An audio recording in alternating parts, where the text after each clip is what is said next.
Hi there, and welcome to February's Movies by Month. And although this is not the shortest video I've ever done, it's not going to be a long one because, as I said last time, February was not a busy month for me in terms of going to the cinema or watching movies at home. That said, I did manage to see a bunch of cool stuff, so let's dive right in. So, much like in January, when the vagaries of time and space got in the way of life and stopped me from going to see much at the cinema, I had the same problem in February. So the only film I actually went to see was Uncharted. Now, I watch a lot of TV and film, you all know that, but you also know that I like to play video games a wee bit, so obviously I have played some of the famous flagship Sony PlayStation franchise, the Uncharted games. Now, for people with a bit of a life, these are a bunch of games that basically rip off the style of Indiana Jones, and also kind of a little bit ripping off the Tomb Raider games that came from earlier, and also the films that were inspired and came out of that franchise.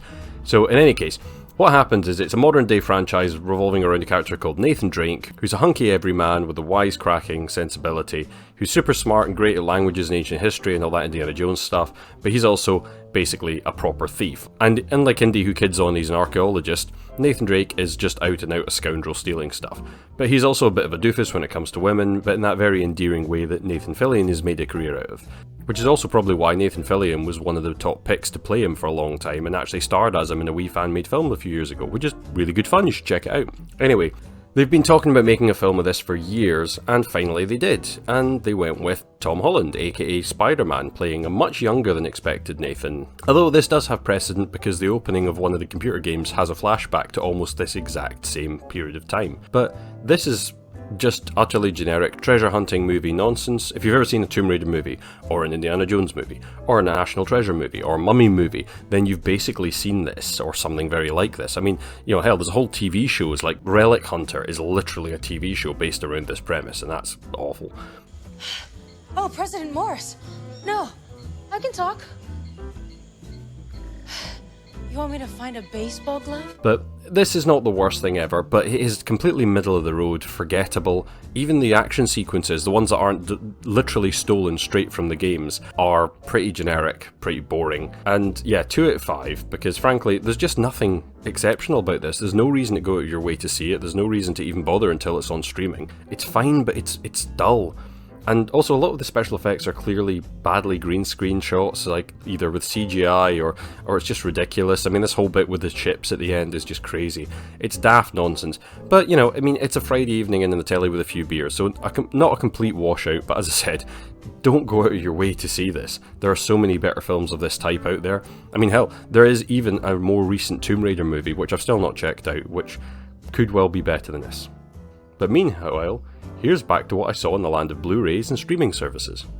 And so the first Friday film night of the year was a horror movie. Nice. And sadly I didn't see it until February, but anyway, that was The Golem. And similar to last year's The Vigil, this is a horror based in Hebrew mythology, all about set in the Jewish community. Although this time, it's not modern day, this is set in a ye olde Lithuanian village where the community are being persecuted on all sides by the angry and not in any way stereotypically nasty Gentiles. Remember that we suffered. Anyway, it's all about this woman who's a bit of a town pariah and is just at the end of 7 years of bad luck and being shamed for letting a kid die and then not having another one. Maybe she dropped a mirror on him or something. Anyway, she's not wanting another kid and she's been secretly getting the pill on the side, which, isn't very great for everybody because it pisses off her husband and the local rabbi. But in any case, things have been tough between her and her man, but, they still love each other and he even sneaks her books and stuff even though women reading is bad. But then a plague starts to bother the not-Jews and they come in terrorising. You have no idea what pain is. Remember that we suffered. And only she is willing to do the tough move and summon a golem to fight them off. No, not a golem, a golem. Anyway, of course, this goes badly for everybody because that's basically the story, because as with great responsibility and power beyond control comes inevitable suffering. Have we mentioned Hitler? I'm just saying that we suffered. Yeah, we know. Anyway, it's far from a bad movie, but I'm only going to give it 2 out of 5 because although it's nicely shot and with decent effects, costumes, and although it is clearly shot a little bit on the cheap end of things, it does kind of drag a little. And there's an element of the mythos here that's actually vaguely impenetrable, and I know a little bit about this sort of stuff. I've read some stuff about golems and things, but even then, the film makes a clear assumption that you probably already know enough about this, which The Vigil didn't really do that. It actually allowed, people who know nothing about that kind of old Kabbalist Hebrew mythology to understand what was going on.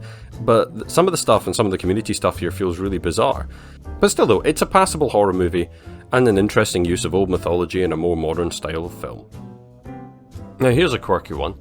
My Son is a curious film. It's actually a remake of a French movie by the same director who earlier made an experimental, semi-improvised movie and then, for reasons, decided he wanted to do the same film again in English with James McAvoy and Claire Foy.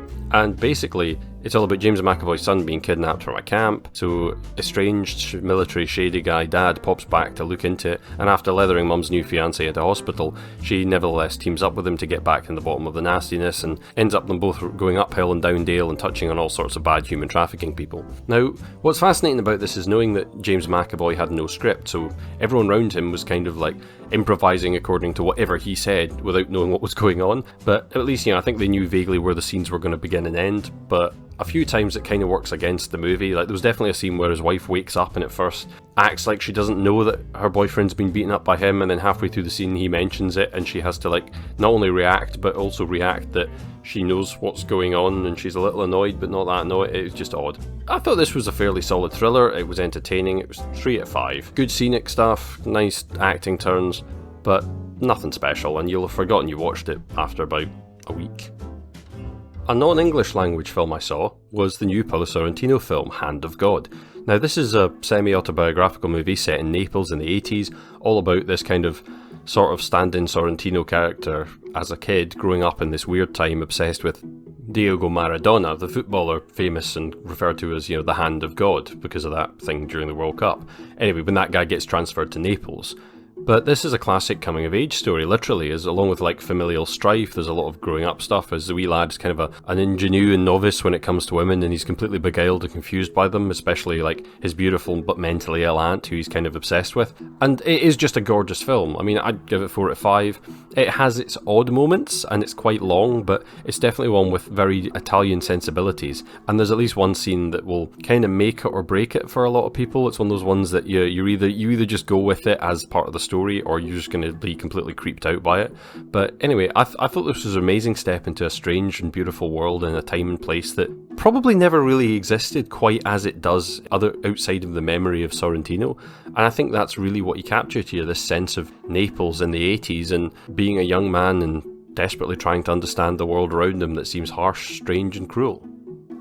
Another Friday night movie was Bloodline, which is a dark and grim LA set thriller starring Sean Michael Scott, who played Stifler in the American Pie movies, playing a school counsellor whose wife and him have just had a new baby, and he starts to realise he doesn't like the sort of things he's hearing from the kids in the councils and starts murdering their bad parents, Dexter style. And that's basically the movie. I mean, the plot is also partly will his wife and his mum find him out, but really feels like somebody watched Dexter and thought, I'd really like to do that story, but in LA instead of Miami. And yeah, it's kind of boring, and I mean, if I tried to tell you much of the story beyond the basics, I'd struggle to remember, because apart from the fairly brutal torture scenes, which were pretty good and had some good acting in them, and some really good gore effects, it was forgettable fluff. 2 out of 5. Not really worth the effort, not even for the continual opportunity to make Stifler's mom jokes.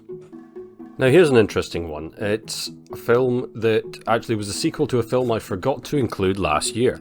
So I might as well just do them both as a oneer, since they do run together and both films are kind of well enjoyed as a pair, seen not too far apart. And that was Creep, and the wonderfully inspiringly originally titled Creep 2. It's best that these aren't confused with another film that's called Creep from a few years earlier, which had Franca Potente in it and Sean Harris. That was all about a woman trapped in the London Underground. No, this is a pair of films about videographer ads in the paper. A guy named Joseph, played by Mark Duplass, hires a budding wedding photographer and videographer to film him so that his unborn son will actually have a recording of him because he's dying of cancer. Seems fair enough. Only, as the day progresses, some of the things that Joseph asks to have filmed get a bit weird, and it gets a bit stranger and more uncomfortable as more of these weird lines are blurred between fact and fiction, leading to some really interesting results and some very curious scenes. Creep 2 follows a similar vibe when a similar ad appears in a paper, and this time it's a female YouTuber who answers the advert, and this time finding the story and subject of it to be quite different. Now, I'll try and avoid spoilers and keep most of my review to basically what happens in the first film, since these are both solid 4 out of 5 star psychological horror movies, and although they are found footage and filmed on the cheap, Creep is basically a two-man film experiment, as the director, who actually also plays the videographer, essentially was improvising every scene along with Mark Duplass. And although they did have obviously some pointers, so in a lot of ways this is a little similar to My Son, but it's a far more interesting experience. And this is kind of an exercise in watching and deciding at what point you would probably nope out of an experience as it got weirder and weirder. Although the second film is more like an experiment to see what would happen in a similar situation if the personalities of both characters were radically different. It's great because it's a solid and entertaining found footage film experience, which those can be really hit or miss, but in this case, both of them look great. And apparently there's actually a third film in pre-production, so there's always that to look forward to. So yeah, definitely recommend the Creep series. So that was February. And as I said earlier, not the busiest of months. Few good films, quite a few mediocre or bad films. But yeah, that was how it went. Let me know if you've seen any of the films or if you have any thoughts on them. But otherwise, till next time, these have been my movies by month for February, and those were my grumpy opinions.